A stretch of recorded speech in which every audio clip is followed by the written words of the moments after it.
What is up, good people of Florida? We are live from Studio 67 at FAC's annual conference here in sunny Orange County. My name is Jared Grigas. I have been pulling people off the street to get to know them just a little bit better here. And right now I am joined by our team at Comcast. We have got Mr. Steve Campion with us today, as well as Miss Rachel Bonlaren. So welcome, guys. Y'all want to introduce yourselves? Happy to. My arm still hurts from you pulling us over to the table, Jared. First off, I have to say thank you for having us here. And secondly, I love the name, Studio 67. Studio 67, yeah. Well represents our counties, I like to think, you know. Well, I'm Steve Campion, a Floridian, so I'm proud of that, first and foremost. As you should be. But I lead all the external communications for Comcast Florida region. So if you think about the region, it's everything from Key West all the way north through the Panhandle up to parts of even Dothan, Alabama and Southeast Georgia. Okay. So we lead basically all the external communications. So how we're talking about ourselves, how we're responding if there is a weather event, things like that all fall within my responsibilities. Okay, very cool. Well, we have had Miss Michelle McGovern from your team on the pod. She's a troublemaker. The last 2 years at the annual conference. I think she'll probably be listening to this from, Florence or, a beach on the Mediterranean or something like that. But we are certainly glad to have you guys. She actually told me you have a media background, Steve. Is that correct? That is correct. Well, I'm going to come with some, hard-hitting journalism here, We will start out with... welcome to the conference. What are you guys looking to get out of this today, being here this week? I think we're looking to have honest conversations with the people who are leading these counties about what their needs are and how a company like Comcast can come in and help fill that need, especially when it comes to accessing ultra-fast internet, right? Communities across Florida, they need access to this kind of internet, broadband. Their residents need it for access to telemedicine, for educational opportunities, just to stream the internet sometimes, right? Yeah, that's a meaningful mission. To stream Peacock, right? Like they need it for those reasons. Just for entertainment, right? It's how we stay connected to our loved ones, to the world around us. And I think a lot of us take it for granted that it's easy to get. Yeah. But we know in some places, in some corners of Florida, it simply isn't there. And so we're doing our best as a company to make sure that we take it for granted until you don't have it. We're doing our best to identify those areas where we can build our network to and serve people and serve communities and bring people closer together. Well, I think you've come to the right place. One of the things I keep hearing from our folks that, sit down with me is organic conversations, getting to, not just on the expo hall floor, but, at the restaurant, at the bar afterward, and just being able to sit down with, stakeholders and community leaders and have those meaningful conversations that, as you said, this affects real people. It exists beyond just as an abstraction. So we really appreciate the work you guys are doing, and we're happy you're here. Why don't you tell us just a little bit more about kind of Comcast's role alongside our county membership? Absolutely. So we, like I said, we are there to be their connectivity partner. So when you think of areas that don't have internet, how can we step in and fill the void and build to those communities? The places that we do have service, how do we make sure that we are great partners? If a weather event interrupts our network, how are we interacting with those leaders? How are we telling them how we're responding? Because we take weather events seriously. So if they happen, we have a team across Florida. We bring in people from the other states to respond and go back and rebuild our network. So I'll give you an example of that. In Sanibel, in Lee County, after Hurricane Ian, as you know, impacted the island dramatically, right? We had equipment under sand. We had our network basically destroyed following the storm. We worked with leaders there to go in and rebuild our network as fast as we could.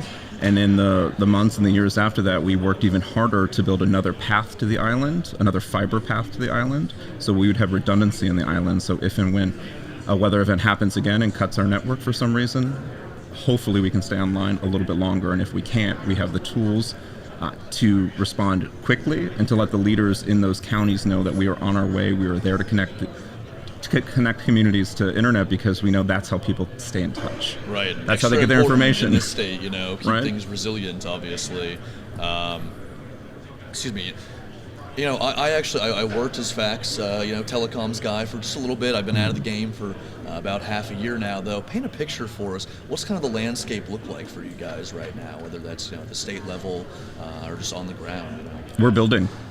We are expanding our network in so many different places across the state. A lot of that is what we like to say self-funded. So we've identified areas where we can actually just expand our network and build it with our own capital.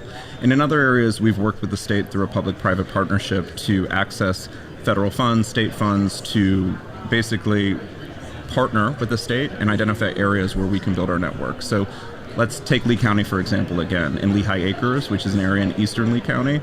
They've been without internet for years, or not so great internet, rather. So we've been actively on the ground there with our business partners building the Xfinity network so that residents in those areas can access it. So across the state, we are building. We're building to reach more and more communities. What are you guys most proud of, you think? One, I think we're proud of the network itself, but I think it's more than that, right? We love to say we go beyond the build. That's something that we love to say as a company. And what I'm really proud of is how we show up in communities, right? We don't just show up to sell people, right? We show up to be a good neighbor, okay? And I'll give you an example of that. We saw a need during the pandemic where people didn't have access to internet. So what we did is that we partnered with community organizations and we launched what we love to call lift zones.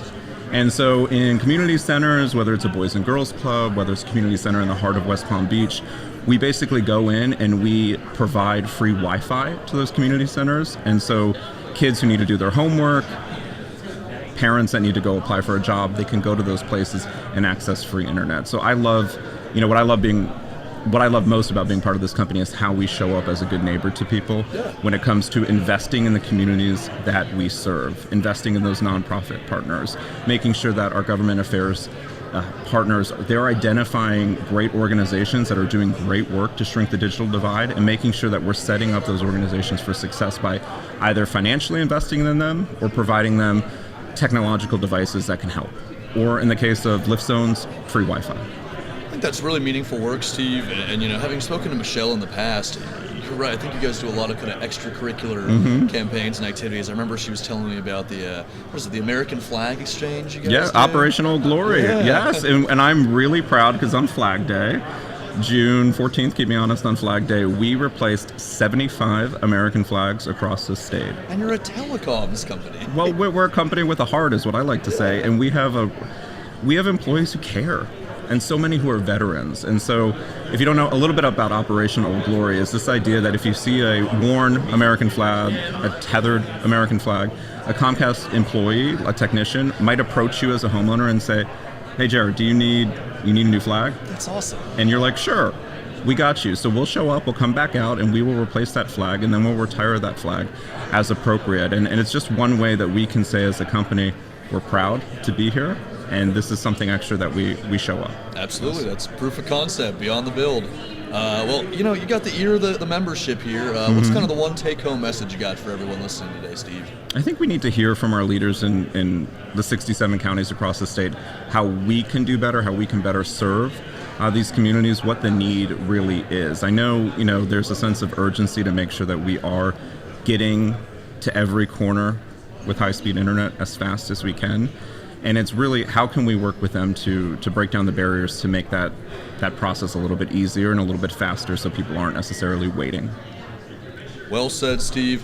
This is y'all's third time on. We're going to get you a punch card, Once you get to 5 or 10, we'll give you some extra special prize or something. We got to get Michelle back, though. I wanted to have her part of this conversation. Go back and forth. Well, you guys are great. Really appreciate y'all's partnership and as well just sitting down with us today for a few minutes. Happy to be here. Really appreciate it. Enjoy the conference, and we'll check in with you guys soon. All right. Thanks, Sounds guys. good.